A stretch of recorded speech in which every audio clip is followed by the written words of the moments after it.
Hello भैया, स्वागत है आप सभी का मेरे यूट्यूब चैनल स्कूल ट्यूशन गुरुजी में। बच्चों, आज हम पढ़ने वाले हैं आपका chapter 3 metals and non metals, यानी धातु एवं अधातु, आपकी पुरानी वर्कशीट की मदद से। तो बच्चों, हम सभी को पता है कि जितने भी तत्व या एलिमेंट्स होते हैं उन्हें दो पार्ट में डिवाइड कर सकते हैं बेस्ड ऑन देयर प्रॉपर्टीज, यानी कि उनके गुणों के आधार पे। वो है मेटल्स और नॉन मेटल्स, या धातु अधातु। अब धातु के कुछ उदाहरण, जैसे कि मान लीजिए हमें क्या उदाहरण दे सकते हैं, आयरन, एल्यूमिनियम, सिल्वर, कॉपर।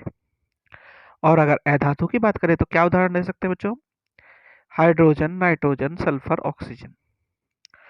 तो सबसे पहले आज हम बात करते हैं बच्चों फिजिकल प्रॉपर्टीज ऑफ मेटल, या भौतिक गुणधर्म धातु और अधातु के।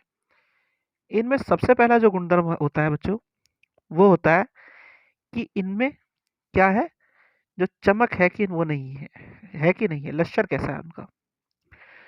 तो जो धातु होते हैं बच्चों, उनका शाइनिंग सरफेस होता है, यानी चमकदार सतह होती है। अधातु की चमकदार सतह नहीं होती, एक्सेप्ट आयोडीन। ये एक अपवाद है, आयोडीन एक अपवाद है। अब बात करते हैं हार्डनेस की या कठोरता की बच्चों। तो यहाँ पे भी आपको क्या देखने को मिलेगा, मेटल्स ज्यादातर क्या होते हैं, कठोर होते हैं। नॉन मेटल्स सॉफ्ट होते हैं। अब इन दोनों में कुछ अपवाद या कुछ एक्सेप्शन है, जैसे लिथियम, पोटेशियम, सोडियम। ये सारे के सारे सॉफ्ट मेटल्स की कैटेगरी में आते हैं, और इन्हें हम क्या कर सकते हैं बच्चों, चाकू से काट सकते हैं। वैसे ही अगर डायमंड की बात करें तो डायमंड क्या है, या हीरा क्या है, अधातु का एक ऐसा स्वरूप है, यह एलोट्रोप है कार्बन का, जो कैसा है, हार्ड है। और ये हम इसे कहते हैं सबसे हार्डेस्ट मेटल जो है, मटेरियल जो है बच्चों, वो कहलाता है आपका कार्बन का एलोट्रोप डायमंड। फिर बात आती है बच्चों स्टेट की,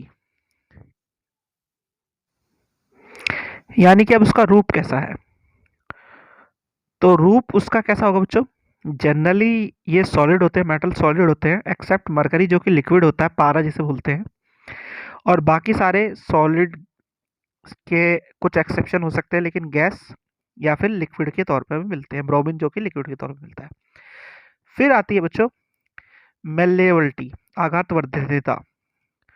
तो हम धातुओं को क्या करते हैं, पीट पीट करके चादरों में तब्दील कर सकते हैं, बदल सकते हैं। लेकिन मेटल्स के साथ ऐसा नहीं कर सकते, नॉन मेटल्स के साथ ऐसा नहीं कर सकते। फिर आती है बच्चों डक्टिलिटी। डक्टिलिटी यानी तन्यता। इससे क्या मतलब है कि जितने मेटल्स है उसे हम तारों में बदल सकते हैं, यानी कि उन्हें डक्टाइल बना सकते हैं। लेकिन जो नॉन मेटल्स होते हैं बच्चों, जो नॉन मेटल्स होते हैं उनके साथ ऐसा नहीं है, वो तन्य नहीं होते हैं।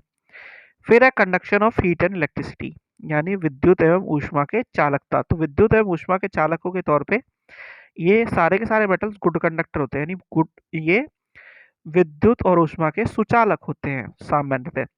कुछ एक्सेप्शन इसमें भी है, लेड और मरकरी। जैसे कि किसे क्या बोल सकते हैं एक्सेप्शन है बच्चों, सीसा और मरकरी, या फिर पारा जिसे बोलते हैं। अब नॉन मेटल्स क्या है, जनरली जो है poor conductor of heat and electricity होते हैं, एक्सेप्ट ग्रेफाइट। ग्रेफाइट जो होता है वो काफ़ी अच्छा कंडक्टर ऑफ इलेक्ट्रिसिटी है, इसलिए जो आपके पेंसिल सेल वगैरह जो होते हैं, सेल्स होते हैं, उसमें यूज़ किया जाता है। फिर आती है बच्चों डेंसिटी की बात, यानी घनत्व। तो ये जो होता है, ये सबसे ज़्यादा जो डेंसिटी होती है बच्चों, वो किस में होती है, मेटल्स में होती है, और हाई मेल्टिंग पॉइंट भी इन्हीं में होता है। लेकिन जो सोडियम पोटेशियम होता है, इसमें कम मेल्टिंग पॉइंट होता है, ये काफ़ी जल्दी आग पकड़ लेते हैं। इन कंपेयर करें अगर हम अधातु से, तो अधातु का लो डेंसिटी और लो मेल्टिंग पॉइंट होता है बच्चों। अब आता है बात सोनरस या ध्वनिक की, यानी कि एक दूसरे से टकराने पर ये क्या आवाज करेंगे।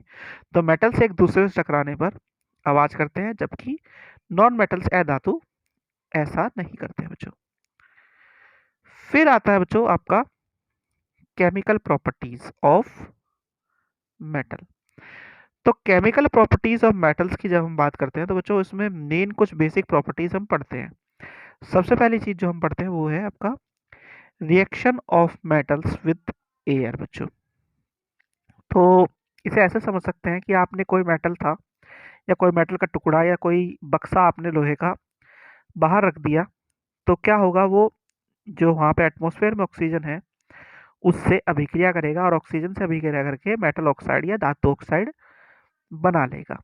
इसी को हम क्या कहते हैं, metal plus oxygen is equal to metal oxide या धातु ऑक्साइड बच्चों।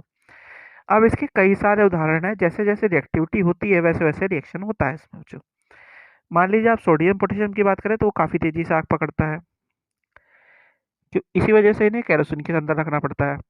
फिर अगर बात करें मैग्नीशियम, एल्यूमिनियम, जिंक और लेड की, तो ये काफ़ी स्लोली जो है रिएक्शन करते हैं। अगर फिर बात करें हम किस चीज़ की, आयरन की, तो आयरन हो गया, कॉपर हो गया, सिल्वर हो गया, ये अलग अलग तरीके से रिएक्ट करती हैं, किसके साथ, ऑक्सीजन के साथ। जैसे कि सिल्वर और गोल्ड की बात करें हम, तो ये ऑक्सीजन के साथ नहीं रिएक्शन करती, लेकिन जब कॉपर रिएक्ट करती है तो वो एक ब्लैक जो कोटिंग है वो उस तरह की बनी हुई आपको दिखती है बच्चों। फिर आता है बच्चों आपका reaction of metals with water, यानी जल के साथ अभिक्रिया।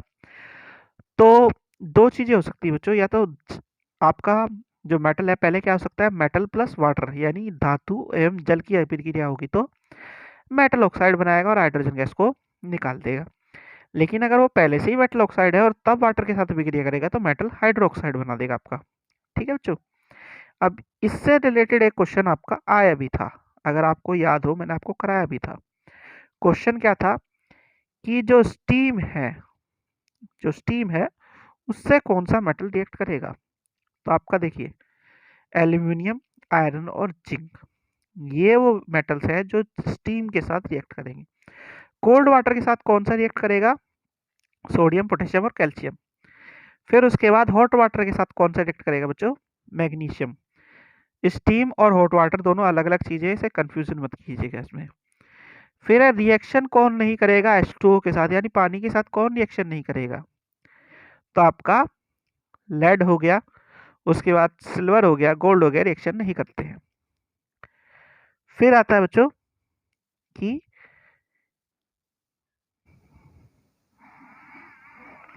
अब अगर बात करें बच्चों आपका मैग्नीशियम की, तो ये जब जल के साथ अभिक्रिया करता है तो क्या होता है, इससे जो चीज बनती है, जो ये प्रोडक्ट बनता है वो पानी में तैरने लगता है बच्चों। इसी में एक चीज आती है बच्चों आपकी, जो कि पूछा भी गया आपके क्वेश्चन में, एम्फोटेरिक ऑक्साइड किसे कहते हैं, यानी उभयधर्मी ऑक्साइड किसे कहते हैं। तो होता यह है कि मेटल ऑक्साइड या ऐसा मेटल ऑक्साइड जो एसिड और बेस दोनों के साथ रिएक्ट कर जाए, यानी अम्ल तथा क्षार दोनों के साथ अभिक्रिया करता हो और लवण और वाटर बनाता हो, यानी लवण और साल्ट और वाटर बनाता हो, तो उसे हम बोलते हैं एम्फोटेरिक ऑक्साइड बच्चों। इसके उदाहरण आपको जिंक और एल्यूमिनियम ऑक्साइड से आसानी से देखने को मिल जाएंगे, जो कि यहाँ दिए भी हुए हैं बच्चों। तो बच्चों आज की वीडियो यही समाप्त होती है। आशा करता हूँ आपको वीडियो अच्छी लगी होगी। अगर वीडियो अच्छी लगी हो तो चैनल को सब्सक्राइब करें, वीडियो को लाइक करें, शेयर करें। Thank you.